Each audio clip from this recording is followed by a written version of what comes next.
तर नमस्कार मित्रांनो, आज आपण आलो होतो बघा कोल्हापुरातल्या काँग्रेस कमिटी ऑफिसला. मराठवाड्यात का नाही अतिवृष्टीमुळे झालेल्या का नाही महापुरातल्या लोकांना मदतीचा हात द्यायला जीवन आवश्य वस्तू घेऊन जायचं होतं. आणि कोल्हापुरातनं एकूण का नाही 28 टेम्पोचं नियोजन होतं बघा. आणि हे सगळं सोलापूर, परभणी, लातूर, धाराशिव, मोहोळ, नांदेड आणि इत्यादी गावात मदत पोच करायची होती. आणि आपली गाडी काय सोलापूर साठी भरली होती आणि आपल्या गाडीची तेवढीच मदत म्हणायची हो, छोटीशी का होणार. मग सगळ्या गाड्या भरून बावड्यात एका रेषेत लावून घेतल्या होत्या. समोरच्या बाजूला डिजिटल लावून बाहेर पडलो की मग जाता जाता जरा पोट पूजन करायचं म्हटलो. डबा पण आणला होता संघ. मग अक्षय पण होता बघा, भावाचा पण टेम्पो होता. जेवून डायरेक्ट सोलापूर हायवेला लागलो. रात्री आलो सोलापुरातल्या काँग्रेस कमिटी ऑफिसला. आता विषय असा होता की आपल्याला का नाही आजूबाजूच्या गावात जायचं होतं. खरं गाडी का नाही सकाळी खाली होणार होती. मग ऑफिसला का नाही पार्किंग केल्या गाड्या. काँग्रेस जिल्हा अध्यक्षांनी आमची राहायची सोय केली होती.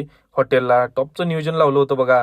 जेवण वगैरे करून घेतलो तिथंच आणि सकाळी गावोगावी खाली करायला आलो. तिरे गावात हिथं आल्यावर कळलं की व्हिडिओत आणि का नाही न्यूजला जेवढं नुकसान बघितलं त्यापेक्षा जास्त लोकांचं नुकसान झालंय इकडं. आणि अजून पण का नाही पाणी उतरलं नाही आहे. लई कंडिशन वाईट झाली आहे शेतीचं आणि का नाही जनावरांचं तर काय बोलायलाच नको, एवढा हाल झालाय. देवाकडे एवढंच मागणं आहे की परत तेवढं असं काय होऊ नये आणि लवकरात लवकर सगळ्यांचं परत हसत खेळत घर उभारलं पाहिजे एवढंच. आणि आपली छोटीशी मदत करून आपण बाहेर पडलो.